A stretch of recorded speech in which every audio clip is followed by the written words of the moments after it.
哇塞！各位观众，这就是透镜，就是暗箱的原理。以前的画家很有可能是，他们不会再用一个镜子反射了，就再反射这个画面，让它正反修正回来，对，修正回来，然后再描。嗯，可是应该是一个凹透镜才能修正上下反。对，要凹透。对啊，哦，哇，各位你好，就是我们在这一期在讲暗箱这一期，我们做了一个这样的实验，我把我的房间整个样遮起来，然后中间开了一个小光洞，然后我们就是要回归到暗箱那个时候投影的原理。好，关灯，各位看，哇靠，关灯的时候投影就出现了，然后以前画就可能在上面就开始直接描了。太阳，你看这我们家后面的山，哦，云出来了。12, 11, 10, 9, 8, 7, 6, 5.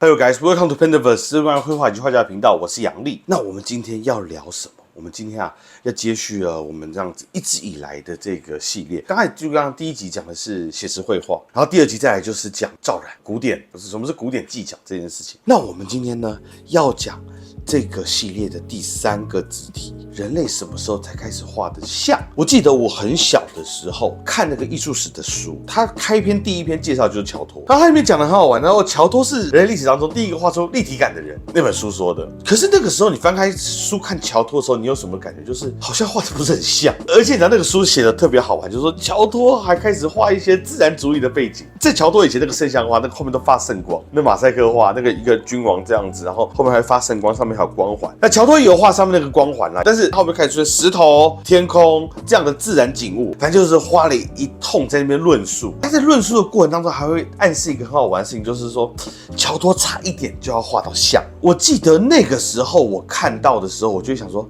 啊。人到底是怎么从乔托突然一下子在没过几年的情况底下，就画出很像的东西？那个很像的东西是谁？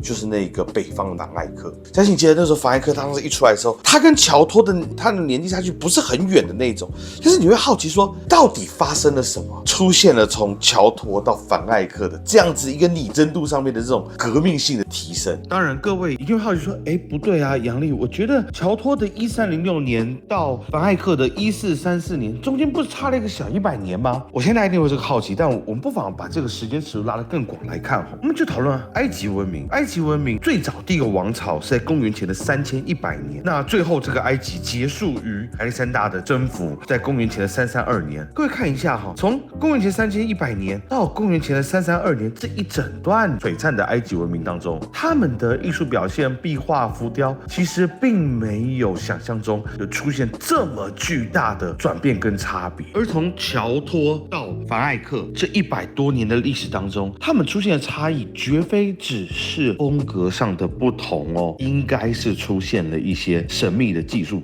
造就了绘画写实度上的拟真度上的进步。在我更年轻的时候，我在想说，应该是觉得哇，这应该是经过人类很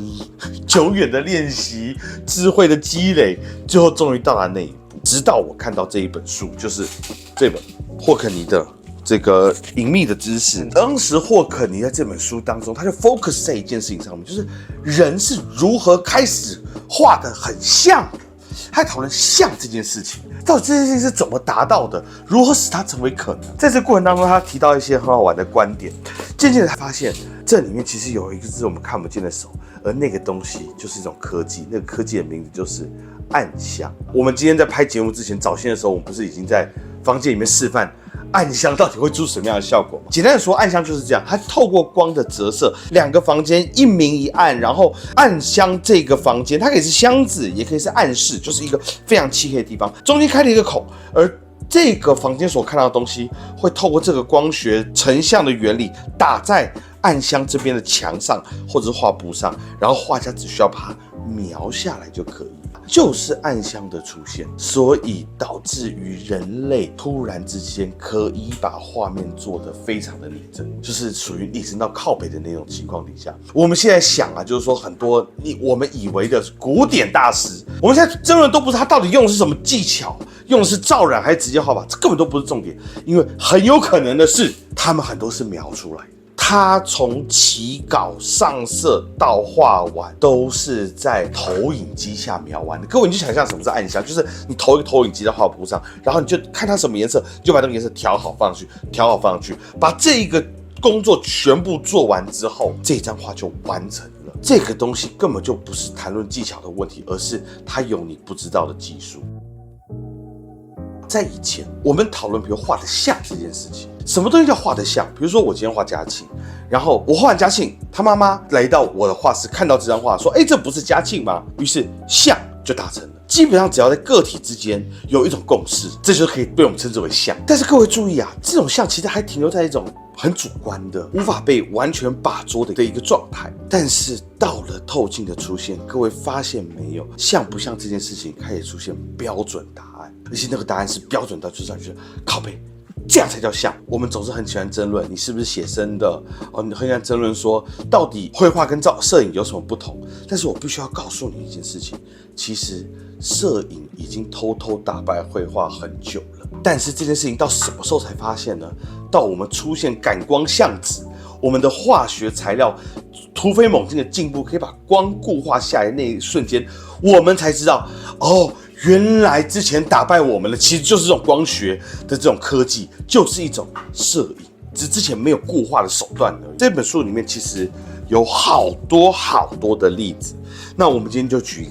一些比较粗浅的例子来讲这件事情。我们之前这个频道上的有一期节目讲的不是安格尔，很多人喜欢说他是素描大师，他是新古典大师等等。但你知道吗？其实安格尔自己本身也是暗箱透镜这个技巧的爱用者。当然啦，他绝对不是说他没有徒手绘画的能力，但是他针对很多东西，他可以迅速使用这东西把它解决掉。很多不重要但却可提升可信度的细节，安格尔就是拿透镜去画的。你看到安格尔这个素描当中有些蕾丝花边啊或什么，画得非常的精准，而且那个精准是什么样的感觉，你知道吗？是他没有经过辅助线，画的精准，这的确是可以靠人手去提升，但是人手它一定会有观察上的误差，你会去摸索。如果某种上我们裸眼在画石膏像的时候，我们不是还是有那种大直线的起稿开始打，我们要尽力把这个形体给摸索出来。但是用暗箱的一个很直接的感受就是，你像是描投影机一样，那个线条利落无比，没有任何给你摸索这些机会。像他这本书里面提到的，就是那个门采尔的风景。他说门采尔这个东西是明显看出来是裸眼的，因为很多细节，他画一个桥在河上面的桥，河上面那个桥当中很多刻痕的细节，他其实是没有对准那个透视线。但是某种程度上，这是人眼裸眼观察的时候常常会出现的一种现象。而你再反观一些当时用透镜的那个线条，简直是精简，没有任何冗余，然后完美到不行。甚至这里面很多时候是它很多建筑细节再怎么繁复，它都可以在画完的时候，同时还能跟这个透视线走。这是用暗箱的其中一个特征。其实不要说暗箱，就投影机你就会理解。还有一个什么？各位观众喜不喜欢看荷兰时期的那些静物，画的靠北像的那种静物？有没有想过一件事情啊？这些蔬果本身的保质期没有农药哦，还没有抗氧化剂哦，没有冰箱哦，所有的保存手段都没有。然而他们还可以确保他们在画完一只很精致的野兔、很精致的黄的那个什么被破拌的那个哈密瓜，这些细节依然丝丝入扣、栩栩如生。先不要讲这种瓜类这种体量比较大，就连叶菜类这种很容易黄啊、枯啊这东西，它都可以在它还是新鲜的情况底下画完。那你说新鲜底下画完很难吗？马奈不是也画鱼？可是各位啊，马爷画的那个鱼，它本身是用很多很巧妙的涂色法把它给做出来的，而这个巧妙的涂色法的确是可以在很短的时间内就把它做完的。但我今天谈的是荷兰静物，那个东西画得多细，原来他们是要怎么样跟腐败的时间赛跑，然后最后把它画完。很简单嘛，那是不是你最后还是得靠透镜这样的一种方法去把它做完？其实这里面还有另外有一件事情是，这都不是霍克尼的发现，这是我自己的发现，就是有关于焦距这件事情。各位如果有上过画室、上过这些考前训练的话，你们就会知道，我们有时候画静物的时候很讲究什么宾主关系，很讲究这种所谓的虚实。可其实虚实这件事情说1000道10000，他到最后讲的就是焦距这件事情。你 focus 在哪里，他得要清楚。这种模糊其实本质上来讲是很难靠肉眼去发现。我记得上一期有一个观众，他不是说珍珠耳环的那个东西是没有画出来的吗？他觉得那个才代表他可能是用肉眼画的。但我必须要说，真正使用光学仪器，它不是在于它厉害的，不是在于它丝丝入扣，所有东西都画了出来。它的重点在于它出现了一种焦距下的虚实跟取舍，是这个东西在厉害，而且尤其是这种观察才显得出来是透镜。为什么？因为模糊这种东西，它本质上是不断变动的。如果我们现在看了眼前这个东西，你看哦，上面是什么，其他东西是什么，你不去看它的话，你根本就不知道它的细节。各位懂我这个意思吗？意思是你在画画的时候，你在采集这些细节的时候，你是看到哪清楚到哪。其实这件事情我怎么发现是嘉庆当时画石膏像那一集，比如像我这样经过学习的，我一看就知道哪边要虚，哪边要实。所以我在做色调，而那个色调刚开始画的第一步超像一种影像，可是你不一样，你看到哪就在盯那个东西，画到哪。可是事实上哪一个才是更像人眼看到的东西，或者说至少是人眼观看的方法，其实嘉庆的方法是更像。你在画一个地方，你必须得看它，你看它的时候就会对焦。请问在那种光压底下，模糊是怎么出现的？一般画师那个模糊怎么出现？其实那是我们用背的啦，但是我们用背的那个背诵，其实本质上它是在学影像给我们这种启示。而这件事情要被人真的发现的时候，就必须等到透镜出现、暗箱出现之后，他直接告诉我们磕哪里不磕哪里，还有他这种焦距变化。在没有用暗箱之前的那些画家，他们画的东西全部都很清楚，因为他们不停的在用他们知道的事实在画画。所以我知道毛是这样画，就像那个坡地切那个草地有没有？他们有时候远方的草地就模糊，近处的草地就清楚。他那个草地是一根一根画的，因为坡地切知道草地就是一根一根草长出来的。其实包括达文西那个晕涂法有没有？东西开始模糊这件事情，蒙娜丽莎那个，蒙娜丽莎对，其实也暗中说明他也是一个透镜的使用者。我们常听到一些很好玩的事情，就是你是不是个艺术家，你是不是个画家？其实你会发现哦，再回到他们那个时代，就是所谓卡拉瓦乔、维梅尔他们那个时代，其实他们那个时候，他们真正的工作更像是一种制象。制作一个图像，而且这个图像本身还是要足够拟真的。其实这就像是一种影楼啦，就是以前那种专门帮人家就摄影机还没普及的时候，帮人家拍全家福、什么结婚照那种影楼。所以各位现在知道为什么林布兰他那个工作室要设在闹区？你看现在的工作室，我宁可到郊区住个大房子，为什么林布兰仿佛要在那个阿姆斯特丹街上跟香榭里舍一样热闹那个地方开？因为他需要人家来照相，他才可以把这个东西给承接出去。所以其实，在那个时候，我们一直讲艺术不艺术或怎么样，其实本质上那个时候他们是一群摄影师，他们所要做的事情就是把你的容貌完完整整的给复制粘贴在画布上面。那是个影楼时代，当时的画家其实更本质就是制象师。你这时候你就问说，那他们这样子好像就不是画家，或是艺术性就有所低或有所高？我觉得根本不是。你回到那个年代，那就是个职业，而他们就是需要把眼前那种东西弄得很像。就像你知道为什么卡拉瓦乔的画，卡拉瓦乔用暗箱，维梅尔也用暗箱，但是卡拉瓦乔为什么可以画的比较多？卡拉瓦乔一辈子要杀人，要找人斗殴，要跟其他人通奸，等等等，就是他干这么多事，但在他短短的一生当中，他就可以画得出比维梅尔他们画的更多的画，就是因为他发现把一切东西调暗，在一个暗室里面，让很多细节可以融到黑暗当中，其实是提升他这个影楼作画速率的方式。那是一个神奇降本增效的鬼才。所以我们看卡拉瓦乔，你现在提到他的构图，对不对？这一切都是很厉害、很伟大的。但是更本质的是，他很知道如何快速的生产这些图像，用这样的方法。我们讲到这里，我们就不需要讲到，其实我们一直以为的那个像是从什么时候开始？它并不是人类智慧的积淀，或者说即使是，也并不是来自人类绘画的积淀，而是来自光学仪器的出现。好，光学仪器出现了之后，我们开始出现标准化的拟真、标准化的像这件事情。出现标准化的像之后嘞，后来产生一个更好玩的事情，就是出现了很多裸眼观察者但是他们能在裸眼的情况底下去复制那一种写实、逼真、拟真。后面有很多卡拉瓦乔派，他们画的画很像卡拉瓦乔，但是他们用的方法就不见得是用透镜跟暗示成像的方法做出来的。他们后来很多人是真的是用一种他总结了透镜暗箱绘画的一种写实的特点，色调怎么涂，颜色怎么涂，盔甲怎么涂，最后总结出来这些经验之后，他们可以在裸眼的情况就把它画下。其实乃至于到我们今天很多学院的这种培养啊，它本身也是在对暗箱